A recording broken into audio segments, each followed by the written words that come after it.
ყველაფერიობიანია და რა საშინელებაა. აი ამ რაღაც პლასმასის დეტალში სამას ლარი ისა ჩვენმა ალექსა. ჩვენს Toyota Prius კიდევ ერთი დიდი პრობლემა აღმოაჩნდა. ან უნდა მოუკვდე იმის გამო რომ ღვედი არ მიკეთია, ან უნდა მოუკვდე იმის გამო რომ ღვედი გავიკეთე. მოგესალმებით ძვირფასო მეგობრებო, მე ვარ ალექსი, თქვენი მყოფებით Dream Chasers-ის არხზე. ეს არის ჩვენი მომდევნო პროექტი, საპროექტო მანქანა, რომელსაც ჩვენ ჩამოვიყვანთ, ავაწყობთ, გაჩვენებთ ყველა დეტალს და ყველა ასპექტს, რა პრობლემები აქვს, რა პრობლემებს გავდივართ, რაებს ვაგვარებთ და მოკლედ ჩვენ ვართ გზაზე ჩვენ საოცნებო მანქანამდე, რომელიც Skyline-იანი, ვინც ძველი არის და ვინც უყურებთ ჩემს არხს უკვე დიდი ხნის მანძილზე, იცით რომ მაგ მანქანისკენ მივისწრაფი. მაგ მანქანის გამო ქვია მარხს Dream Chasers-ი და ზუსტად მაგ მანქანისკენ მივდივარ. ეხლა კიდე გაჩვენებთ ამ 2024 წლიან Toyota Prius, რომელიც აი გამოსვლისთანავე მომეწონა ვიზუალურად მომხიბლა. ეხლა ეს რაღაცა სასწაული პროექტი და სასწაული კომპლექტაცია არ არის, მაგრამ Prius-ი არის, ახალი Prius-ი არის, ჯერ ცოტა არის და ნელ-ნელა ემატება საქართველოს ქუჩებს ეს მოდელი და საკმაოდ ლამაზი არის, მოკლედ წავამყევით ავაწყოთ ეს მანქანა, რაღაცები გვაქვს დაზიანებული, იმაზე მეტად ვიდრე მე მეგონა, მაგრამ ეგ ყველაფერი ვიდეოების მანძილზე, ასე რომ წინასწარ არხი გამოიწერეთ, ავანსად დალაიქეთ ვიდეო, გაუზიარეთ მეგობრებს და ჩაუჯექით მოკლედ სასიამოვნო ვიდეოს ყურებას გისურვებთ.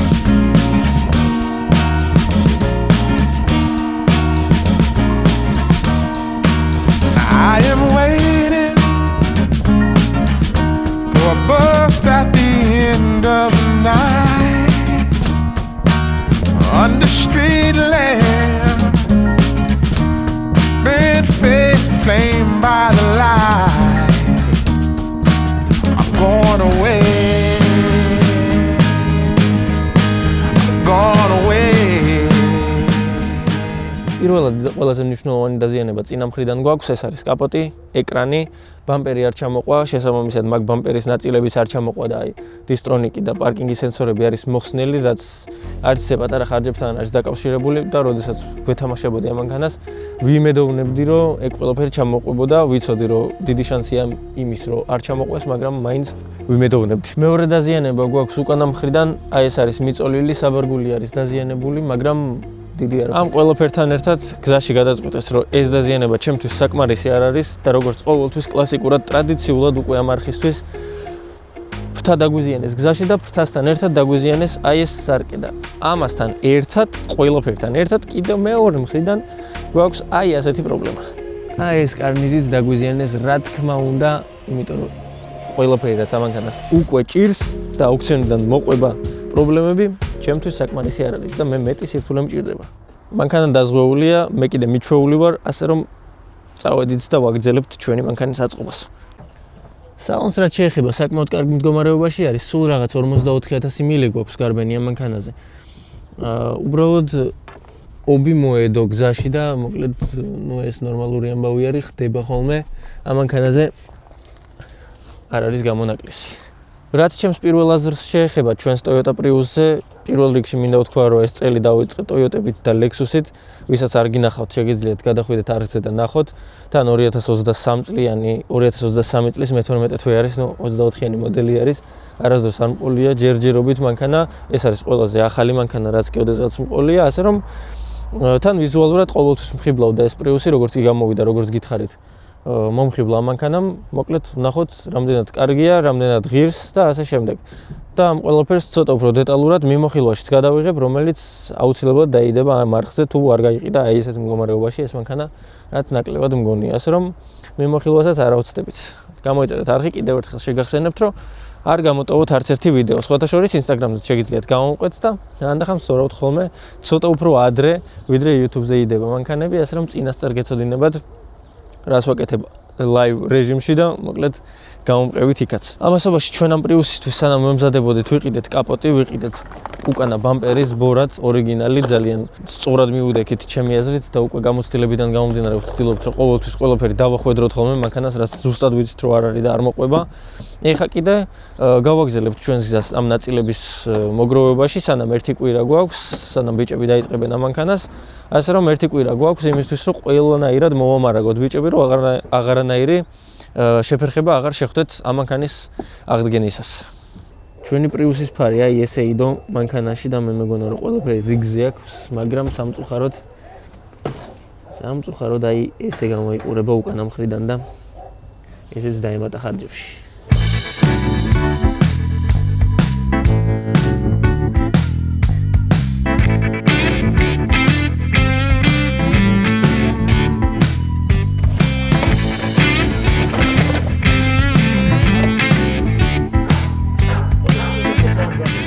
მოტოებსაც ვაკეთებთ.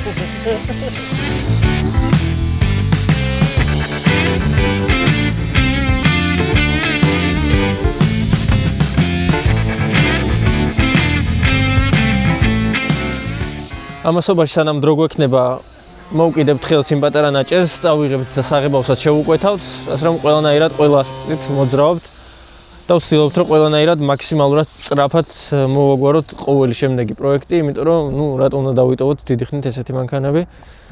უნდა ავაწყოთ სწრაფ-სწრაფად და შემდეგი მოვაგდოთ. თან ამასობაში მინდა რომ გითხრათ რომ მომდევნო პროექტებიდან ერთ-ერთი საკმაოდ საინტერესო გამოვა, ცოტა სხვანაირი, ცოტათი ჩემს სტილში ავაწყობ იმ მანქანას და მოკლედ საინტერესო ვიდეოები გელით. ისიც Toyota არის და ეხაც კი 50-50-ზე ვარ, მინდოდა თუ არა ის მანქანა. მოკლედ საინტერესო ისტორიები გელით, აუცილებლად გამოიწერეთ არხი ამ პრიუსის გამო თუ არა. აი იმ მომდევნო ისტორიების გამო მაინც უნდა გამოიწეროთ არხი, რომ არ გამოტოვოთ. მაგარი მალიანი გინერგიაზად და ნახე რა უცებ დავამტავრე ა უცებ რა ავაწყე დავამტა ნახე ვაჭოკები არ არის არა კარგად არის დამუშავებული ხა ამას პოლირება და ეგ არის ხო? ცოტა დიდი გააკეთე ესე იგი გადავინაცვლეთ ჩვენს Honda Fit-ში და ეხლა გეგმას მოგიყვებით.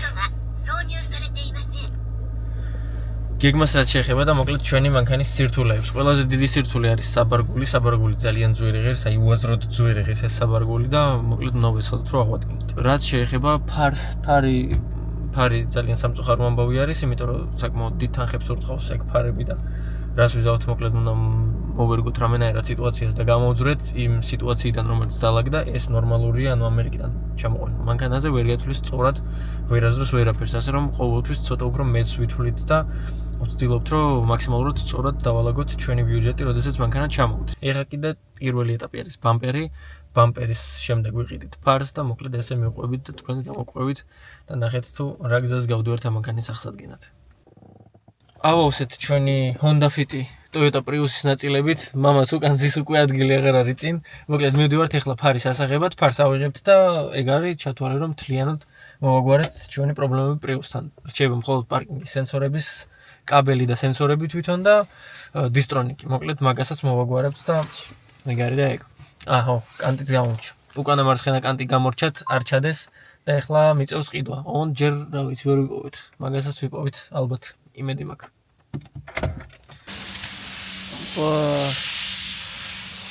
ფარებიც გვაქვს. ბამპერებიც გვაქვს.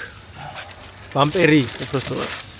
თითქმის ყველაფერი გვაქვს. დისტრონიკი, უკანა მარცხენა კანტი და პარკინგის სენსორები დაგვრჩა და ეგ არის ჩვენი პრიუსი არის მზად იმისთვის, რომ ასაწყობა წავიდეს. მშვიდობებით ჩვენს მეორე ფარსაც ორივე ფარი ვიყიდეთ. ცალის შეცვლა არ ღირს, აქაც გასაკეთებელი გვექნება და ამ ფარს ან დავამშვიდობებით, ან მეორე პრიუს გამოადგება, რომელიც ჯერ არც მიპოვია, არც მიყიდია და მე მგონი არც ვიყიდი. ნახოთ. აქ პრობლემა იმაზე დიდი აღმოჩნდა, ვიდრე მე მეგონა და კიდევ კარგი წყვილი ვიყიდეთ. ჩვენი Toyota Prius-ის ნაწილების ამბები გრძელდება და ეხლა მივდივართ ქალაქ რუსთავისკენ, რომ ვიყიდოთ ბრავოდკა და სენსორები თვითონ ჩვენი Toyota Prius-ისთვის როგორც აღმოჩნდა. თვითონ სენსორები უკან დაწინეთ და იგივე აყენია. უბრალოდ განსხვავება თვითონ კაბელში არის, რასაც დგება ეგ სენსორები და მოკლედ მაგის გამო მივდივართ ეხლა და მაგრამ ერთიანად ვიყიდოთ თავის კაბელიანა, ბრავოდკიანა, ყველაფრიანად. მე თვითონაც მაინტერესებს როგორი გამოვა ეს Prius-ი. ერთი სული მაქვს რომ დავუკო გავიარო და მოგიყვეთ მაგ მანქანაზე, იმიტომ რომ მე თვითონაც პირადად ძალიან მაინტერესებს თუ სად მიდის და როგორ ვითარდება ჩვენი მანქანების მომავალი.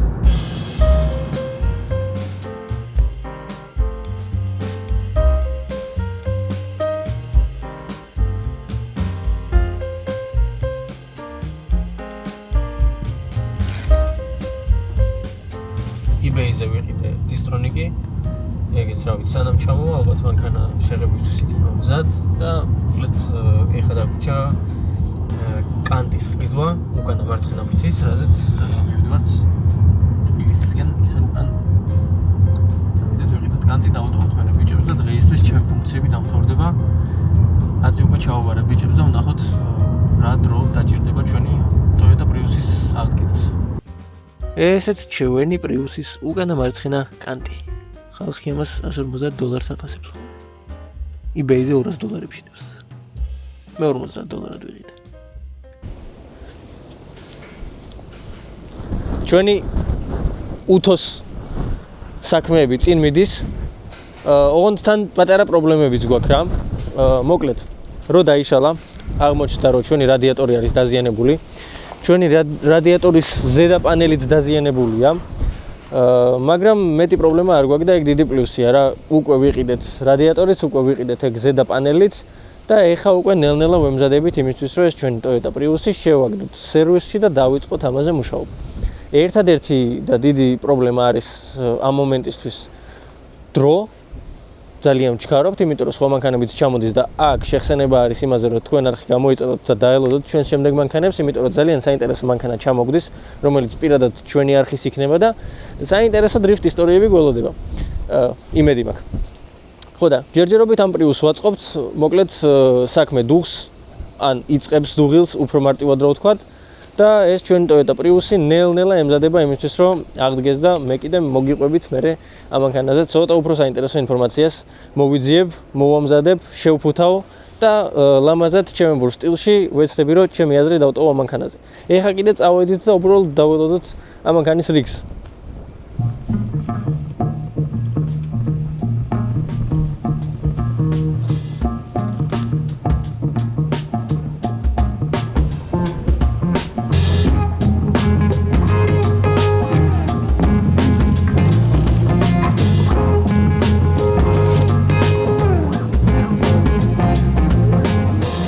Toyota RAV4 არის აი ასეთ მდგომარეობაში, მაგრამ ეს ძალიან დიდი პლუსია, იმიტომ რომ გვერდი არის შეღებილი უკვე. პატარ-პატარა ნაწილები, რომელიც კანტები არის და აღდგენას ექვემდებარებოდა, აი აქ არის ეს შავპრიალად იღებება, რაც ჩვენს RAV4 Prime-ს ახასიათებს. ბამპერებიც აი იქ არის შიგნით შესაღებში, საშრობში. და მოკლედ ველოდებით ყველა ნაწილის მომზადებას იმისთვის რომ შევაყაროთ ამ RAV4-ს და გავალამაზოთ ჩვენი Toyota RAV4 Prime. ამ ეტაპზე უკვე ჩანს რომ მანქანა მალე მზად იქნება. დაახლოებით წარმომიდგენია უკვე როგორი იქნება და ძალიან მიხარია რომ ჩვენი არხის მანქანების დონე აი აქამდე ამოვიდა და ძალიან დიდი მადლობა ამისთვის თქვენ რომ უყურებთ ჩემს ვიდეოებს და როგორც მინიმუმ წერამ სამახსოვრო ვიდეოებს და შემიძლია 1-2-3 წელში ჩაუждდე და გადავავალ თვალი იმას თუ რას ვაკეთებდი რამდენიმე წლის უკან. Toyota Prius-ოზავრი უკვე აყვანილი არის სარობოტე სამუშაოებზე. ნუ სარობოტე სამუშაოები წინ არ ჭირდებოდა არც აბალგულთან აი ქვევით პანელი სადაც იყო შეღუნული. მოკლედ მან დაგჭირდა რობოტი და მოდით გაჩვენოთ როგორ გამოიყურება ჩვენი მანქანა უკნიდან და ყველაზე პრობლემური ნაწილები სადაც აქვს მაგას გაჩვენებთ. აი ესე გამოიყურება ჩვენი ვანა. მოდით აი ასე გამოიყურება ეს ვანა. აი ზუსტად აქ მოხვდა დაზიანება დარტყმა. აქ შიდა მხრიდან ვცდილობ მაგ ყველაფრის გასწორებას. ზუსტად მაგიტოვართ ახლა ამ სარობოტე სტენდზე. რაც შეეხება ჩვენს Toyota Prius, ცალკე პეტლების ყიდვა დაგჭირდა და არ გამოგვადგა სამწუხაროდ, ამის გამო ეხა ჩვენ ისევ უნდა დაუბრუნდეთ და ჯერჯერობით წრეზე დავდივართ, მაგრამ ნუ ეგ ყველაფერი მისაღებია, იმიტომ რომ ასე თუ ისე, როდესაც ახალ მოდელს ყიდულობ, როდესაც ჯერ არ იცი და არ შეგიმოწმებია ესე ვთქვათ, რას ყიდულობ, რას აკეთებ და რა დაჭირდება და რა შეიძლება დაჭირდეს, არც ხალხს იცნობს შესაბამისად და მოკლედ ცოტა მეტი დრო ჭირდება ხოლმე იმ ყველაფერს, რასაც ჩვეულებრივ აი ესეთ რიგით მანქანებზე მარტივად ვაგვარებთ ხოლმე და ეგ ნორმალურია, მაგას უკვე მივეჩვიე.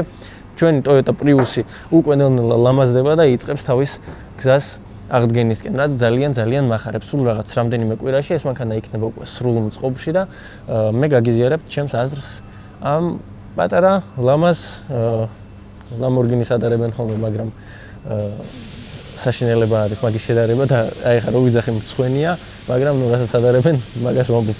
ვიზუალურად დახვეწილ პრიუს ესე შეიძლება რომ ითქვას, ჩემი აზრით ყველაზე ლამაზი Toyota Prius-ი არის, ვნახოთ რამდენად კარგად დადის, თან ჩემი პირველი Prius-ი არის და მთლად უკეთესი აზრის ჩამოყალიბება შეიძლება აქედან გამომდინარე. სულ პირველად შევეხები Toyota Prius შიგნიდან, გავივლით ამ მანქანით და მოკლედ გამოიწერეთ არხი და ელოდეთ შემდეგ ვიდეოს და ჩვენ კიდევ ვაგრძელებთ ამ Toyota Prius-ისთვის მეორე სიცოცხლის ჯუქებას.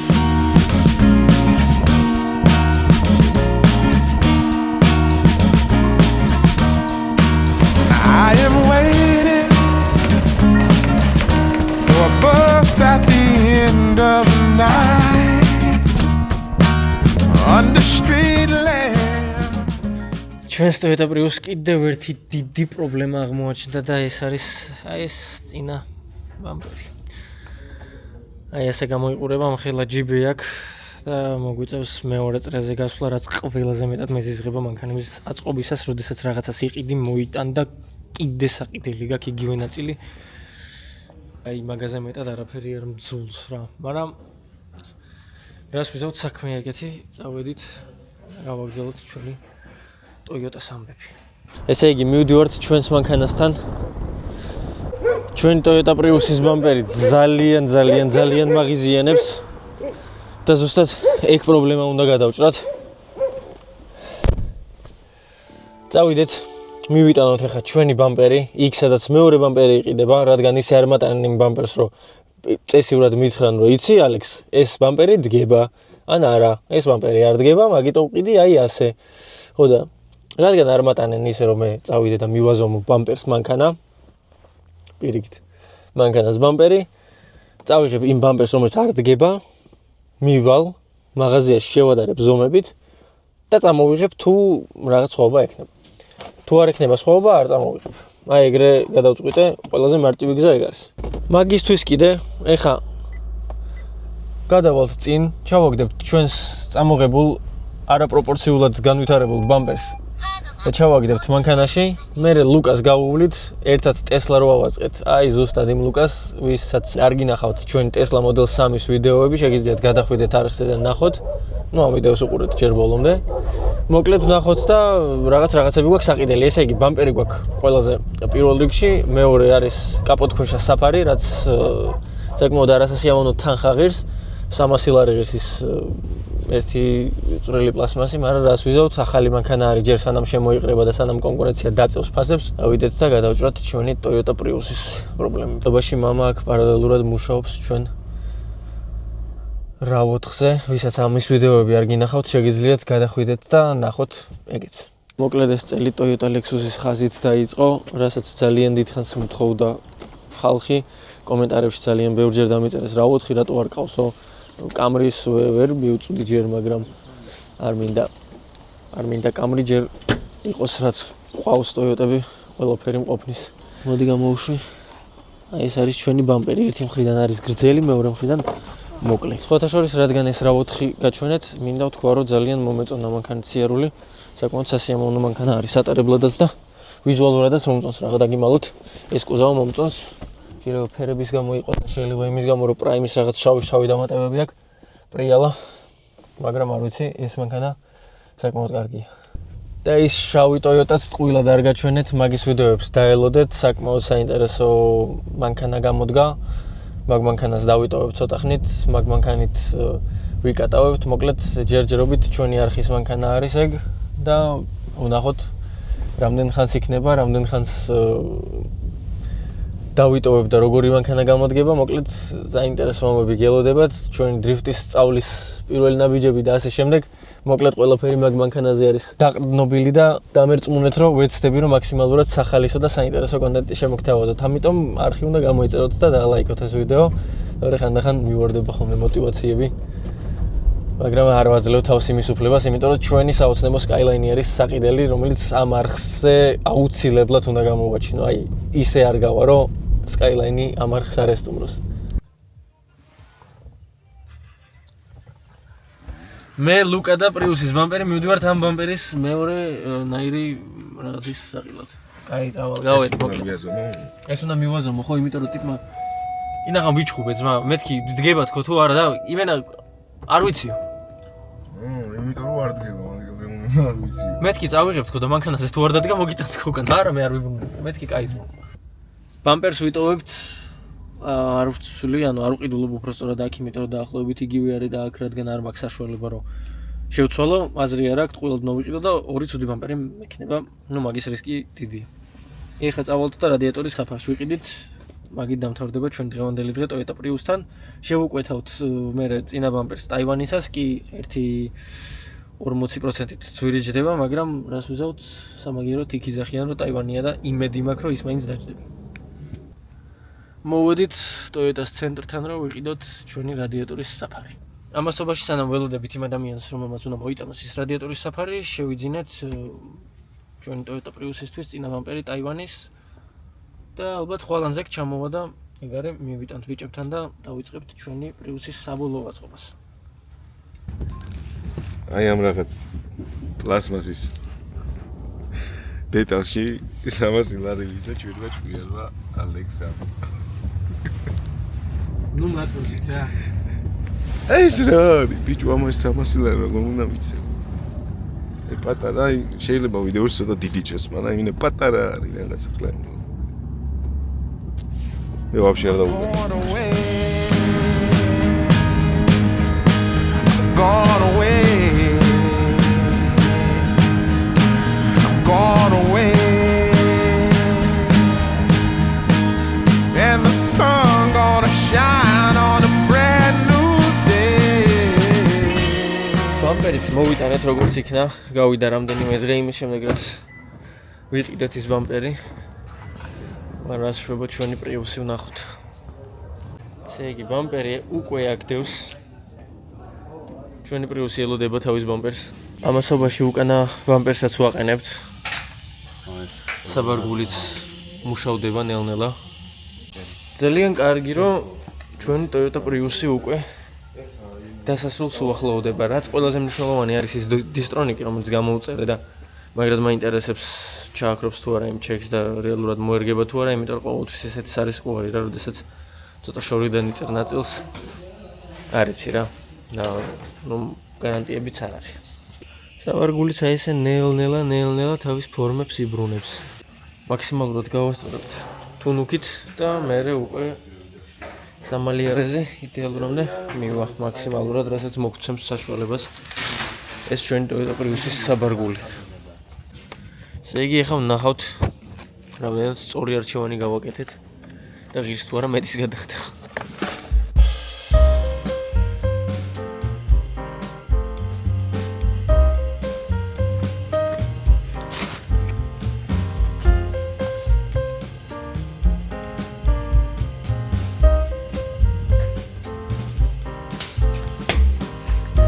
პირველი ჩაჯდა. თითქმის. ნუ ახლა ამასაც შევიყვანთ. არა ეს ჩაჯდა ხო? ეხლა ეს ტაივანია და იქნება ნებისმიერ შემთხვევაში. თან ამაზეც ხომ უნდა მოვაროთ. ზედაც დავამაგრებთ, ქვედაც დავამაგრებთ და ეგ არის. შენ ანუ მეტის გადახდა ღირს. დანარჩენს უკვე გაასწორეთ, ხო? ხო და ეგაც მეგონი გაცხელდება და ჩაჯდება. ეს მე მგონი გაცხელების გარეშეც ჩაჯდება. აგი. ეს ჩაჯდება. შევიგარე. პრობლემები რა თქმა უნდა ცუდია, მაგრამ საუკეთესო მომენტი არის, როდესაც პრობლემებს ჯერ პირველ რიგში პოულობ და მეორე კიდე რომ ჭრი. აი ეგ არის ყველაზე სასიამოვნო. ეს კიდე გადავჭერით. ვაგრძელებთ ჩვენს გზას Prius-ის აღდგენისკენ. საკმაოდ ლამაზი გუზაო არის რა. მივადექით იმ ეტაპს, როდესაც საღებავი უნდა შევაზავოთ ჩვენს Toyota Prius-ზე, ფრთა უკვე გამზადებული არის, მოხსნილი არის და ჩვენ გვაქვს, მოკლედ ახლა წავალთ მე და მამა, მოვზებნით ხალხს, ვინც შეძლებს ამ ფერის დასმას და დავუტოვებთ ამ ფრთას. თან ეს Toyota Prius საკმაოდ საინტერესო ფერის არის და ახალი ფერების ერთ-ერთი, ну აი მონარდო გრეიო ფერია. და საკმაოდ ლამაზი ფერი არის, ცოტა ესეთი ცივი და ну განსხვავებული ჯერჯერობით.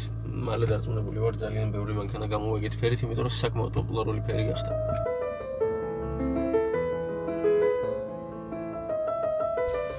ეგ არის მეგობრებო, მოვრიგდით, დაახლოებით ერთი კვირა მოგვიწევს ლოდინი, მაგრამ არა უშავს ღირს, ეხლა წავიღებთ ამ ფრთას მერაბასთან, სანამ დაალაგებს ყველაფერს და დააზაზორებს, ჩვენი რიგიც მოხლოვდება და მე ისევ მოვხსნეთ ამ ფრთას, მოვალთ და საღებავსაც შევაზავებთ, ასე რომ დაახლოებით 10 დღე გვაქვს, პლუს მინუს იმისთვის, რომ მოვამზადოთ მანქანა იმისთვის, რომ თლად მზად იყოს შესაღებად. ჩვენი ფრთაც მოვიტანეთ, აი ესე გამოიყურება ჩვენი Toyota Prius-ი ჯერჯერობით დიდი სხვაობა არ აქვს წინიდან, მაგრამ უკან მხრიდან უკვე აი ასე გამოიყურება ეს ჩვენი Prius-ის საბარგული, ეს საკმაოდ კრიტიკული იყო, იმიტომ რომ აუცილებელი იყო აი ამის აღდგენა, რადგან ამის გამო მთელი საბარგულის შეცვლა ზედმეტად ხარჯიანი იქნებოდა. და მოგვიწია აი ასე მაქსიმალურად ძალიან დიდი დროის დათმობით ამ ყველაფრის გამოყვანა. ეს კიდე დამუშავდება და საღამოსკენ დავიწყებთ უკვე სამალიერე სამუშაოებისთვის მზადებას, რაც ძალიან მახარებს და ზუსტად ალბათ 1-2 კვირაში ვნახავთ ამ Prius-ის საბოლოო ვიზუალს.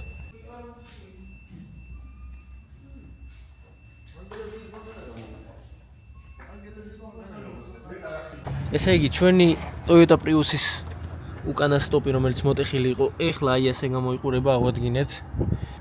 თვითონ Toyota Prius-ის პროგრესიც არ არის გაჩერებული და აი ასე გამოიყურება ჩვენი მანქანა ეხლა უკვე. აქ რაღაცები დავამუშავეთ. ეხლა ზუსტად ამ მანქანას მოვუკიდებთ ხელს და წავიყვანთ იმისთვის, რომ საღებავი შევაზავებინოთ. აი ასე გამოიყურება ჩვენი Toyota Prius-ის ცხვირი. უკნიდანაც გვაქვს პროგრესი და აი ასე გამოიყურება. ბამპერიც აყენია. პირველადი შპაკლი და აი პირველადი პროცესები, რაც უნდა ყოფილიყო, უკვე ნაბიჯი გადავდგით, მოკლედ ამ მანქანის აღსადგენად. ეხლა ჩავჯდებით ამ მანქანაში, პირველად გავატარებ და მოგიყვებით თუ რას ვფიქრობ ამ მანქანაზე. სანამ ბიჭები შეამოწმებენ ჩვენს საბურავებს, დისკებს რამდენად არის დამაგრებული, რომ არ ავილეწო სადმე, მე ჩავჯდები და მოვირგებ ახალ Toyota Prius. ყველაფერი ობიანია და რასაშინელებაა. ამაში ხიჭი.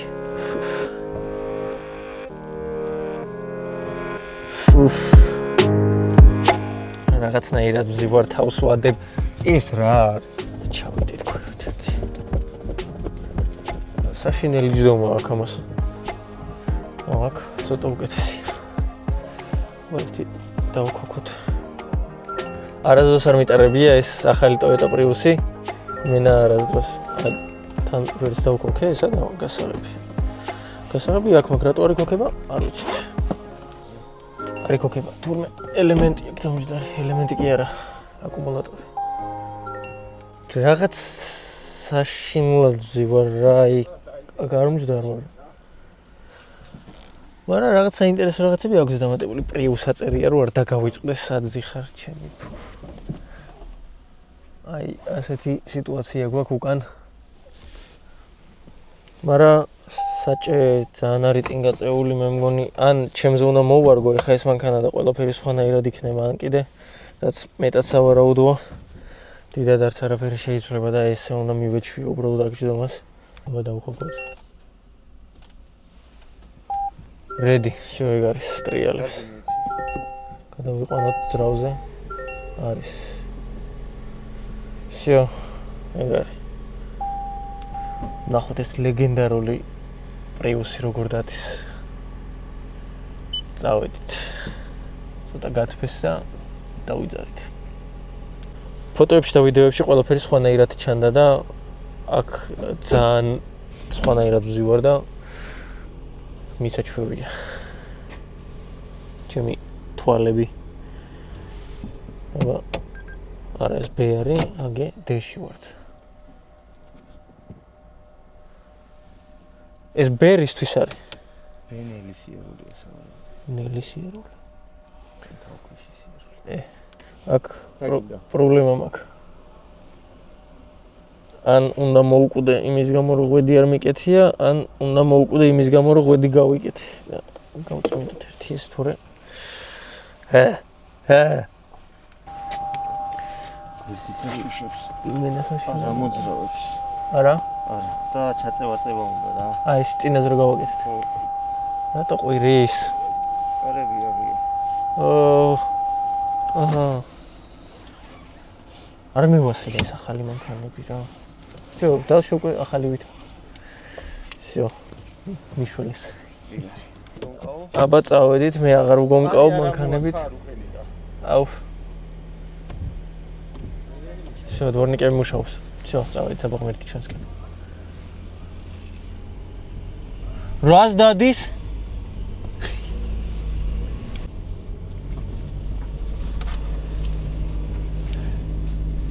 Короче, რასაც დავაკვირდი მე და ახალ მანქანებს გვაქვს პრობლემა იმისა, რომ აი ხედი არის რაღაცნაირი რა, ანუ მიეჩვიო ვაფშე ყველა მანქანას. ზოგს ძალიან დიდი აქვს ეს ბრმა წერტილები და ფიტს ვადარებ, ნუ ავტომატურად, იმიტომ რომ აგის მიდის წინ და იმას მთელი აკვარიუმი აქვს ლაბობოის მაგივრად. და აქ მაგალითად Lexus-ში რო ჩავჯექი, საერთოდ პატარა ხედი ქონდა, მაგრამ ნუ ამას ახლა Lexus-თან შედარებით ძალიან დიდი ვიზუალი აქვს, მაგრამ ფიტს მაინც ვერ შევადარებ, იმიტომ რომ ფიტის წინასახარე იმდენად უშნო და მახინჯი არის, რომ საბოლოოდ კარგად ჩანს რა, ანუ ერთადერთი დიდი პლუსი ისაა, რომ კარგად ჩანს, ხედია ძალიან დიდი, მაგრამ თვითონ სახარე აქვს ძალიან დიდი და უშნო. აი საკმაოდ რბილად დადის, ახლა სიმართლე რო გითხრათ, პრიუსის კვალობაზე. რაღაც დავლეწე. მაგრამ არა უშავს. აბა ვნახოთ ჩვენი პრიუსი რამდენად კარგია. და ვივლიდით თუ არა ზუსტად გეტყვით რამდენიმე წუთში აბა გავიაროთ ერთი მივიდეთ ჩვენს საღებავამდე და დავტოვებ პროფესიონალურ აზრს Toyota Prius.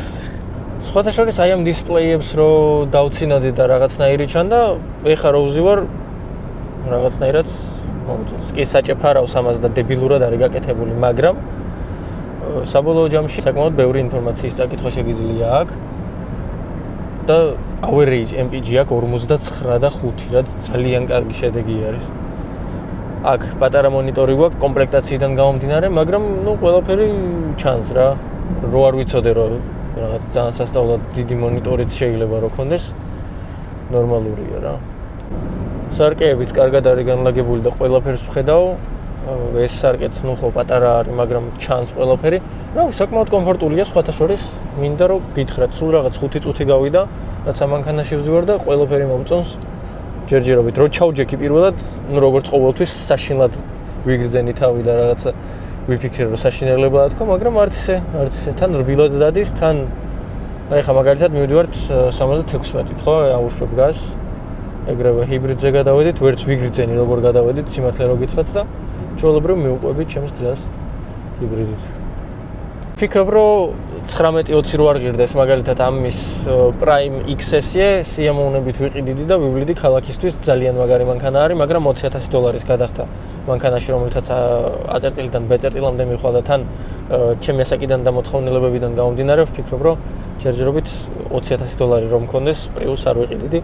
ეგ ძალიან მნიშვნელოვანი ფაქტორი არის, მაგრამ მაგალითად მე რო ვიყო 35-40-ის და საერთოდ არ მჭირდებოდეს, ან თუნდაც ჩემი ასაკის ვიყო, მაგრამ არ მჭირდებოდეს ცოტა მეტი დრაივი და ასე შემდეგ, ვფიქრობ, რომ ასეთ მანქანას ვიყიდიდი და ვივლიდი ყოველდღე A-დან B-მდე. მაგრამ ჯერჯერობით რაღაც პრობლემები უნდა შევიქმნა, რაღაც პრობლემური მანქანები მინდა და ხმაურიანი, არალეგალური და ასე შემდეგ ეგეთი მანქანები მინდა, მიზიდავს, მხიბლავს და მიყვარს. ესე რომ ჯერჯერობით Prius-ამდე არ ვცალე.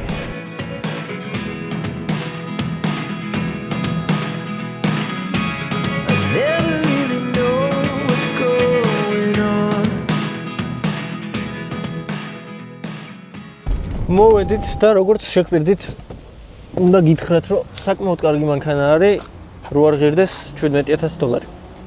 რო ღირდეს 12 სიამოვნებით. მე ზოგადად პრობლემა მაქვს რა, ამ ყველაფრის გააზრების, იმიტომ რომ 2024 წლის მანქანა არის მომენტ და ხვდები, რომ 16-17 ნორმალურია იმის გამო, რომ ანუ აი მაგალითად 54,000-იან მილიანი მანქანა იყიდო 17-ად, რომელიც კიდე ივლის და რავი, ძალიან ბევრს ივლის ძველი პრიუსების გამოცდილებიდან გამომდინარე, რა ვიცი, დადის ესეთი მანქანები ძალიან ბევრს და რა ვიცი, კიდე 4 მაგდენს მინიმუმ გაივლის, რაც საკმაოდ დიდი დისტანცია არის და ნუ 17 შეიძლება ღირდეს, მაგრამ მე სიამოვნებით მივცემდი $12,000 და ეს მანქანით ვივლიდი. 17-ს არ მივცემდი, იმიტომ რომ 17-ად რაღაც სხვა მაქვს ნაყიდი, რომელსაც გაჩვენებთ აუცილებლად, ჩემთვის ვიყიდე მანქანა. ნუ ჩემთვის რა ოჯახისთვის ესე ვთქვათ, ფიტის შემცვლელი. ჯერჯერობით ესე ვგეგმავ და მოკლედ ნახოთ რა იქნება. მოგიყვებით, საკმაოდ საინტერესო მანქანა არის, საკმაოდ საინტერესო ისტორია გელით, იმიტომ რომ მე თვითონაც პირველად ვიყიდე ესეთი დაზიანებით მანქანა და არ მყოლია აქამდე მექანიკური დაზიანებით მანქანა, ასე რომ არხი გამოიწერეთ და ლაიქეთ ვიდეო, გამოგყვევით ჩვენს გზაზე საოცნებო მანქანებისკენ და ყველა ეტაპზე ჩემს გვერდზე იდექით, იმიტომ რომ ზუსტად ეს არის რაც მომოძრავებს და მიხარია რომ აი ამ ხელა აუდიტორია მყავს. საერთოდ ყველაზე ძალიან დიდი მადლობა იმისთვის რომ იყურებთ.